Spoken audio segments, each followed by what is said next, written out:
the Order of the Dragon, Skull and Bones, the Illuminati, the League of Shadows, VFD, the League of Extraordinary Gentlemen, Spectre, and Hydra.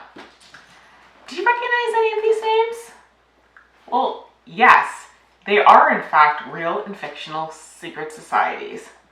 Speaking of societies, did you realize that some plants have dedicated societies on a local and even national level? Based upon the lack of publicity, you'd think that these were ultra-secret societies, but they're not. So on today's episode of the Vintage Gardener Podcast, I'll be discussing societies, garden clubs, and organizations, and why you should join one, particularly if you want to be a successful gardener. So the first time I came into contact with a society, it was back in 2011 when I was trying to learn how to grow roses. I remember doing some internet searches and I found roses that were listed as being ARS recommended or like an ARS winner in some sort of category. In case you're wondering, ARS stands for American Rose Society. On the ARS website, I discovered that they had a local branch, the West Jersey Rose Society, which is located in Medford, New Jersey. So I actually went to one of their meetings. That particular meeting was held at Laurel Oak Garden Center in Marlton, New Jersey. So I remember when I went to this meeting, I was talking to one of the members and she asked me if I was going to join. And I told her that I didn't think I was going to join because although I liked roses and I wanted to grow them, I was interested in growing other things besides roses.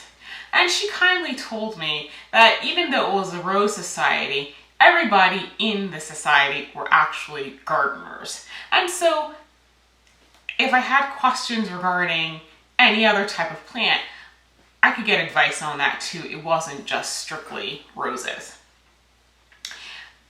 Now looking back on it, I realized it was kind of a silly question, but I was young. I was much younger then. So since then, obviously, I have learned a lot about gardening clubs, societies, and organizations. The first gardening club was actually started in January of 1891. It was the Ladies' Garden Club of Athens, Georgia. The first gardening club was 12 women, and it was invitation only. But soon after that, it changed. And basically, I think the way they described it is they threw open their doors to anyone who was looking to learn how to grow things. One of the things I found very interesting when I was researching the start of gardening clubs is that the Ladies' Club in Georgia had a really big impact in the state. By 1928, there were a number of other local garden clubs started and they all grouped together. Well, it kind of made an association and it was called the Garden Club of Georgia. And they had some really impressive accomplishments. For example, they lobbied to have a landscape engineer added to the state highway department. They were big into educating citizens on growing victory gardens in World War II. They funded statewide horticultural scholarships. They got therapeutic gardening programs into psychiatric hospitals, and the list goes on. These 12 women were so influential that they started a Founders Memorial Garden at the University of Georgia, and it's a 2.5 acre garden. Now the whole thing with gardening clubs, it spread to other states, and now there's gardening clubs around the country, and they provide vital services and information to all. Now, before you start gardening, and this is why I did this before we went into soil, you really should check out the website of the gardening societies, and you should definitely join a club or 7, which is probably what I'm going to end up doing. I ain't gonna lie. There's a lot of knowledge out there, and there are plenty of people who can help you. I mean, a lot of these gardening clubs and societies and organizations have meetings. Some of them are on a monthly basis. They have events. You can go there and you can ask your questions. And these people can really help you get your garden off the ground. I mean, listen, trial and error is nice, but why do it when somebody has already failed in that exact same area and has already figured out the solution to the problem. Number one, it's going to be a lot less frustrating for you. And, you know, if somebody's already figured out the problem, you're less likely to give up gardening just because you don't know what to do. And quite frankly, it's really nice to have somebody around to do some troubleshooting. I know that we have an agricultural center here in Burlington County. It's in Mount Laurel, and I remember I had an issue with some spots on my rose leaves, and I took a picture and I went and I asked a question. Actually, it was the West Jersey Rose Society. They actually had some other people there. I remember showing the lady the leaves, and I was convinced it was black spot, and it wasn't. It was damage that occurred to the leaf because it was shipped in the mail. Now, those roses survived. They came back with a vengeance. You know, once I got them in the ground and got them some fertilizer, but that's a valuable resource. So I keep mentioning societies, garden clubs, and organizations. So let's actually talk about what they are and what they actually offer. So obviously, there's a lot of overlap amongst all three, but there are some differences. So we'll start with societies first. Now, as far as I can see, societies fall into two different groups. The first are horticultural societies. And one definition of horticultural society is an organization devoted to the study and culture of cultivated plants. Now, the horticultural societies are on a national, regional, and local level. Now, two horticultural societies that you may have heard of are, because obviously we're in the US, the American Horticultural Society. Another big one is the Royal Horticultural Society, which is obviously in Great Britain. Now, I do visit both sites. I probably am a little bit more familiar with the Royal Horticultural Society. I know it's weird because the Royal Horticultural Society actually has a podcast that they release every 2 weeks. And it is so helpful. I have learned a lot just in listening to it over the past couple months in summer. The Royal Horticultural Society also has a gardening podcast, which is equally full of great information.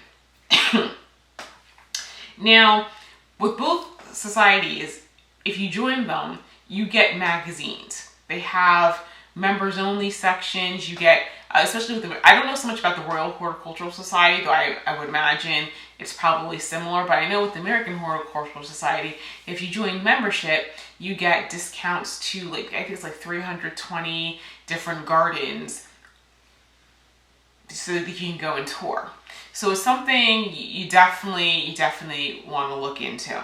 And of course, the best part is they have all kinds of resources on a regional and even state level. So then the second type of society are plant societies. Now, most plants have hardcore, and I mean hardcore devotees. For example, the West Jersey Rose Society. Every year they have member garden tours. And I know this past year, one of the tours, and one of the members had a rose garden, and you know how big it was? It was an acre. Could you imagine a solid acre of nothing but roses? I missed it, but that's why I need to renew my membership, because next year I don't want to miss it. Now, also, let's talk about peonies, because that's another one of my favorite plants. In New Jersey, there is a farm in Bernardsville, New Jersey. All they grow is peonies. That's it. Okay? So they're, she went from a 7-acre farm to a 20-acre farm doing nothing from peonies, and people come from all over the country to go to the peony display garden. So, in case you're wondering, that place is called Peonies Envy. They got some good stuff. You got to check it out. So, just to give you a little taste of societies out there, let me tell you some of the flowers that have national, and this is just a sample, but national flower societies.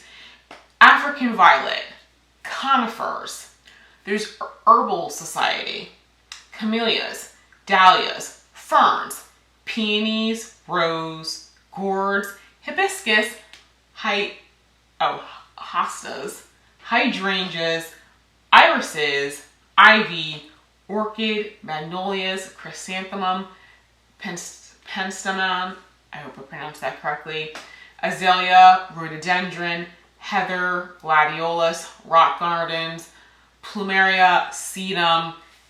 That's not an exhaustive list. Okay, each of these links, if you go to them, and you can find all this information on the American Horticulture Society, each of these links has other links once you get to the page pointing you to local groups. So like, for example, the American Rose Society sent me to the West Jersey Rose Society. And what's great about it is that if you go to the local, like, the national links, but also the local links, they give you a wealth of information on growing the plant, the type of soil, the nutrient requirements, but a lot of times they also have links to suppliers of that plant, which is very helpful, especially if you're looking for more unusual. Now let's talk about garden clubs. So garden clubs tend to be geared more towards networking and community. For example, there's the local garden club for, I guess you'd say, the Medford area is the Pinelands Garden Club. And I know that they're responsible for doing the pollinator garden, which is located in Still Park. There's also the Medford Lakes Garden Club, which is, even though the towns are next door to each other, they have their own garden club. Then you have the Vincenttown Garden Club. And then I think there's one in Haddonfield, there's one in Mount Laurel. So there's various places that have garden clubs. Finally, there are organizations. And I think the biggest difference between organizations and the other things is that the organizations are usually grouped around a particular topic. For example, Plant Amnesty. That's an organization.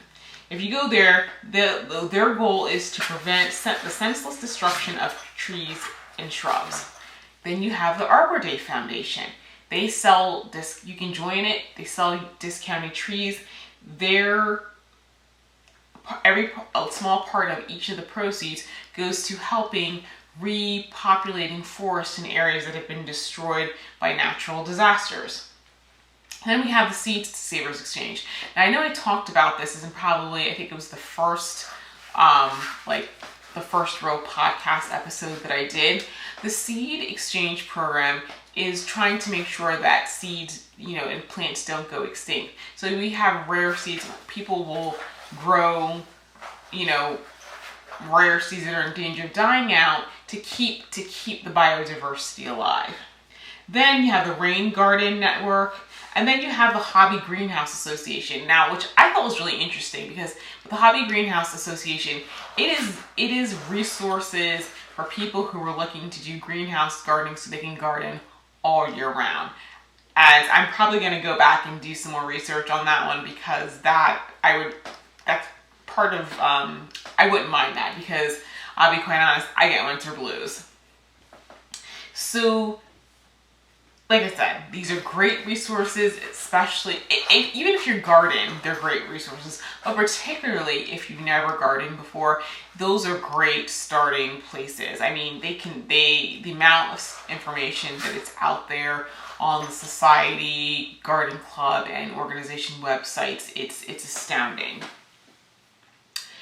So now let's talk about resources that are local to New Jersey, specifically the southern part of New Jersey where I'm from. So all the clubs and societies I'm going to tell you about, they're going to be links in the description box of the blog post or, the Instagram post or the YouTube post, and I'm going to try to get it on Facebook so you guys have it. So New Jersey has a Dahlia Society. Now, it's more to the North Jersey. The one that tends to be closer to me, and I'm in the South Jersey area, I'm closer to Philly. So there is, I think it's the Pennsylvania Dahlia Society, and that's located in Philly. So for me, that would be an easier one to reach. Then we have the New Jersey State Horticultural Society. Then we have the Pennsylvania Horticultural Society. which is actually located in Philadelphia. They're the people who are responsible for putting on the Philadelphia Flower Show every single year. Then, of course, we have the West Jersey Rose Society. Then we have, in terms of horticultural societies, like I said, we've got the New Jersey Horticultural Society, but then we have the South Jersey Horticultural Society, and that's based in Cherry Hill. Then there's the Mid-Atlantic Peony Society, and then then we have the Herb Society, South Jersey. There is a South Jersey Herbal Society, I think that's what it's called. Then there's the Clematis International Society, there's the Daylily Society, there's the Lily Society, then there's the American Camellia Society, which doesn't seem to have a local chapter to New Jersey. There's the American Hibiscus Society. I haven't seen if that one has a local branch, but it definitely has a national presence. Then in this area, like I said, they're gardening clubs. So the ones that are local to my area are the Pinelands Club of Medford, the Medford Lakes Garden Club, the Mount Laurel Garden Club, Mount Holly Garden Club, Haddonfield Garden Club, and Vincenttown has a garden club. Oh, I forgot. For those of you who like growing bulbs, there is a Pacific Bulb Society. I don't know, I thought I looked it up. I think the Pennsylvania Bulb Society encompasses everything. The one that's more local to my area, which is really not that local, is the Pennsylvania Gladiolus Society, and they do have a couple of other bulbs, but it's primarily gladiolus, and they actually have festivals. There is a Rhododendron Society, which is local here, as well as the Azalea Society, and there's even a Lilacs Society, and I'm still trying to figure out if they have a local branch. So, oh, and I forgot, there's the Hydrangea Society. So the Hydrangea Society is more on a regional level. There isn't a New Jersey or Pennsylvania one, at least. Home Depot has a gardening club. Most of them do. I've never joined it. I mean, yeah, I know with Home Depot, they don't carry specialty plants, but at the end of the day, there's a lot of people who garden just with like Home Depot plants or plants they can get in Lowe's. It's perfectly, especially if you're just starting out, it's perfect. I know the Home Depot Garden Club gives you discounts. They have classes and hands-on things to teach you how to do things. It's a great resource. So now that you know about all the not-so-secret societies, I'm hoping that you're going to join them. So that's it. So if you're listening to the podcast, thank you for subscribing. If you're watching this, thank you for watching. Or you'll hear me in the next podcast. And that topic will be soil. We're finally going to tackle the issue of soil. But hopefully it will make better sense now that, especially if you go to the various websites and various societies, because then you'll actually understand the soil, what type of soil you need for the type of plant that you're growing, which is why I mentioned in a previous podcast or video that I was going to be doing societies before soil. So I will see you guys later.